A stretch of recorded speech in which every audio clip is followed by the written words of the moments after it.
Okay, you could almost say this is part 3 on the bug out location thing. It's going to be items to cache at your bug out location. I did a video on choosing a site for setting up your bug out location at. I did a video on priorities of work of when you get there, you know, what should you do in what order for getting that site really up and running, that, you know, it's a place that you could potentially call home for whatever amount of time that you're there.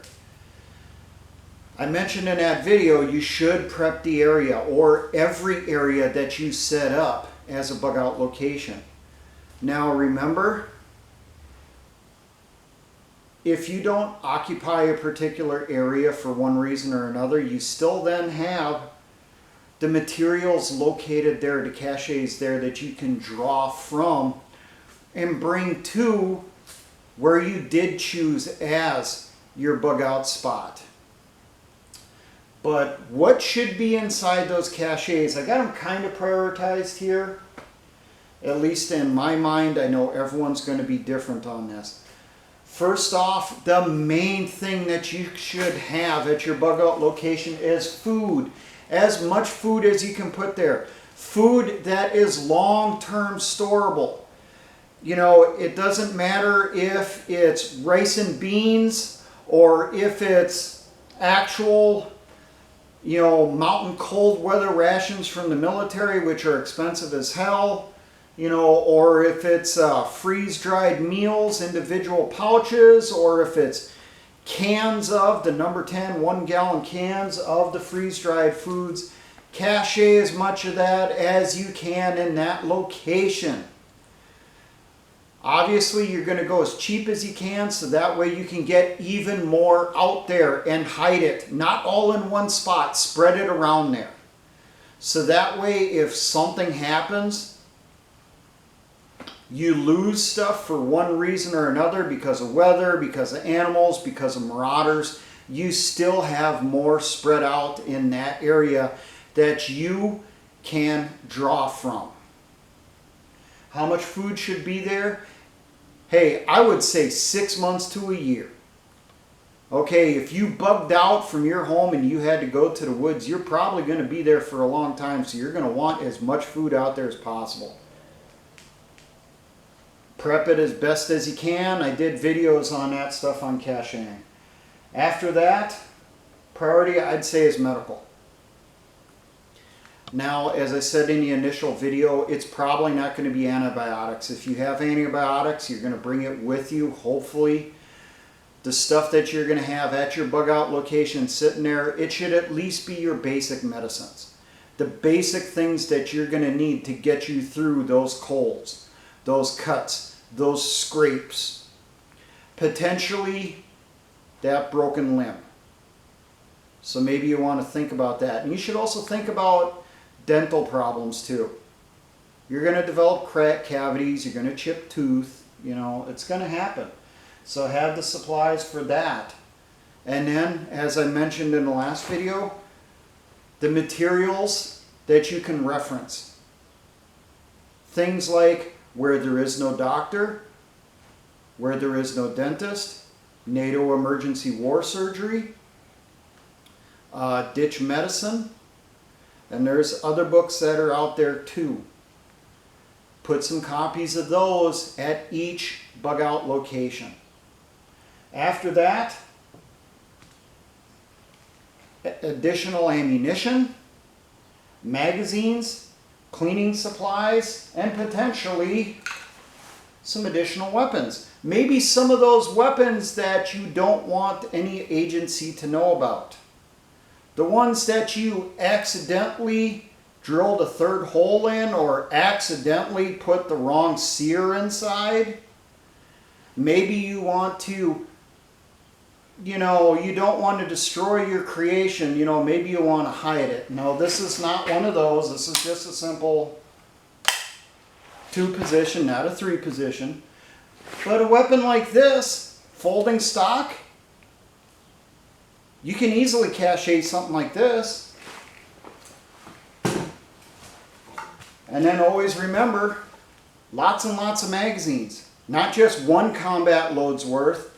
Have a few there. Say 2, sitting and waiting, because magazines get dented, they get lost. Especially if you're dumb enough to camouflage them. You're going to fucking lose some sooner or later in the grass. Have spares out there waiting. Cleaning supplies. That is something people always forget about. Those additional Q-tips, those additional patches. I'm talking with someone right now who's doing an experiment on CLP, cleaner lubricant preservative. It's what the military uses. He's doing an experiment right now on a freeze test on it to see just how cold it has to get for CLP to freeze and potentially leak out of the bottles. Who knows? Maybe I'll put that information out when I get it from him. But maybe you want to think about having some bottles of that inside the cache with your ammunition, magazines, and that stuff. Do not store cleaning chemicals of any type with your food or medical. Just keep that in mind. Now after that, you're going to have some cooking gear. I did a video on this the first year of this channel. Base camp cooking gear. Use that as kind of an example, something to think about. Of the types of things that maybe you should have at your bug out location waiting for you. You may not need 6 different cast iron fry pans, but maybe it wouldn't hurt to have 1 or 2 Dutch ovens already sitting there waiting. They're greased up, wrapped up, they're protected from additional moisture, so when you get there you just got to clean it up a little bit, heat it over the fire to sanitize it, and you're knocking out some delicious meals inside that Dutch oven using the materials that you have in your caches for your food and what you find in the area. And wouldn't hurt, have a few spare mess kits in there because potentially someone could lose one, or at least have some camp eating utensils. This is all stuff I've done videos on in the past. This is almost like a culmination. I could almost, send you to specific ones to look at. Hygiene supplies.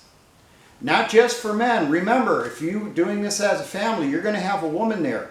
Even if you're a father going out there with kids and you have a daughter, guess what? She's potentially going to grow up, and what's going to happen when she hits puberty? She's going to start having her period. Maybe you should think about having some menstrual pads out there, even if she's not going to use them for 5 years or 6 years or whatever. Have some already out there, cached, ready to go for when it is needed. You don't want them literally to have to be on the rag at your bug out location after you get there. Try to delay that as much as possible. It'll make them a lot more agreeable and less cranky. If Combat Cameraman was ever willing to talk on camera, he would probably be saying that. He's already nodding his head in agreement on that, because that's something he isn't including in his supplies for his loved ones. After hygiene, tools, spare work gloves. And don't forget sharpening tools.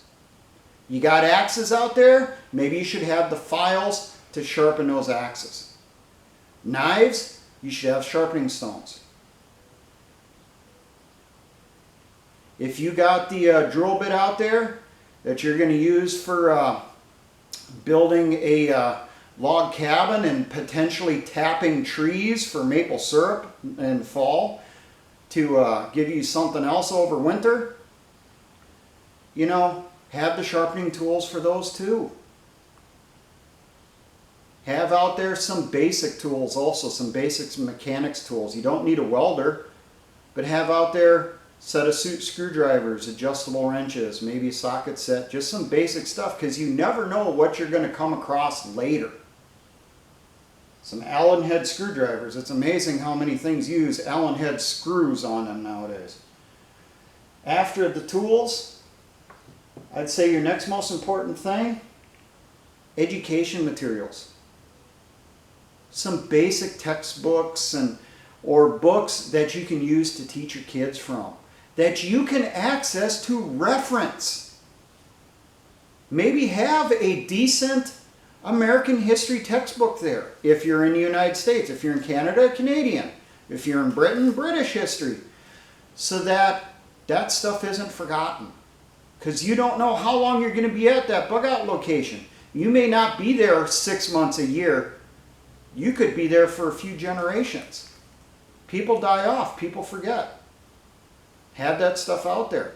Something that I'm trying to get into different base camp cache sites is I'm trying to get in there the pocket-sized books on the U.S. Constitution and our founding documents. You know, that you can pass those out because, you know, if anything happens in a civil war or an invasion, you know, the enemy's going to try eliminating that, make people forget about their inalienable rights. And entertainment. Some board games. I did a video on this type of thing before.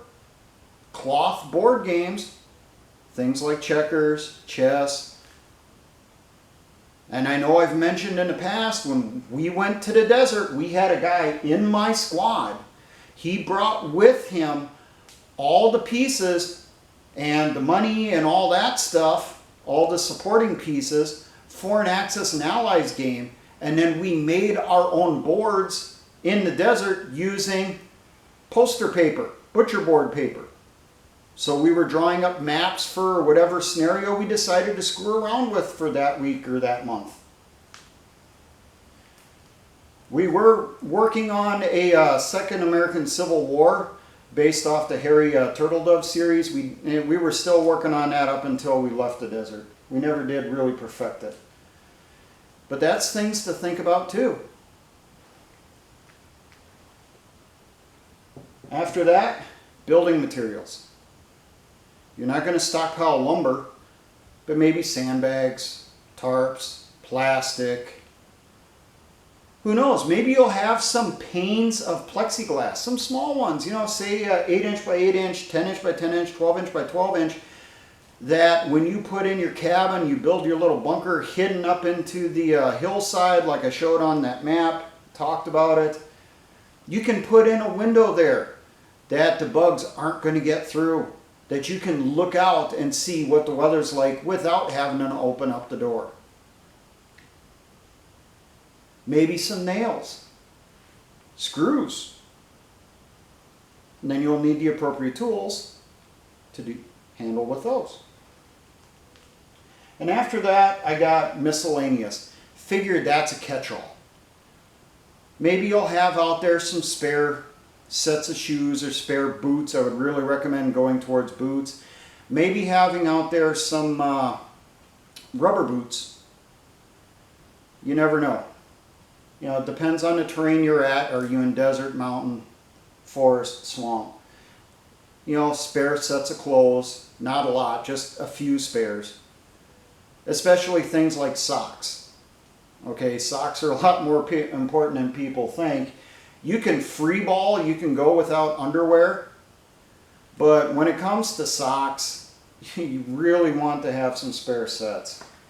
And quite frankly, when it comes to shirts, well, you can go Native American, you can do your buckskin shirt and that stuff, but a pair of buckskin undies isn't going to be very comfortable. And I'm sure buckskin socks are even worse. But that gives you somewhat of an idea of some things that maybe you should think about for pre-locating out at your bug out locations.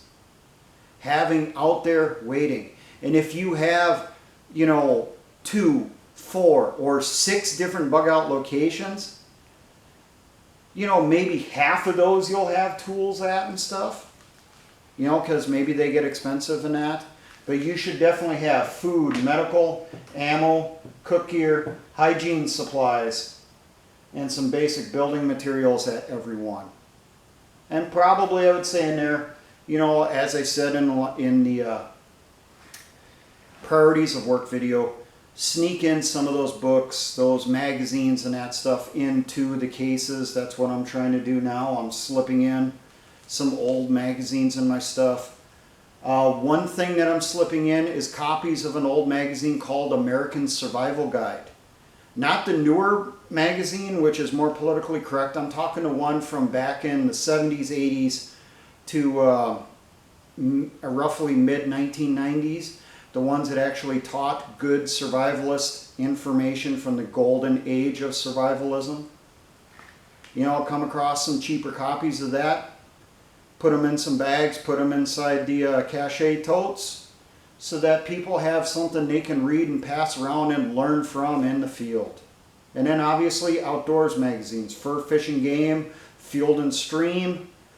You know, now's the time to go through, pick out the ones that you want to put in there.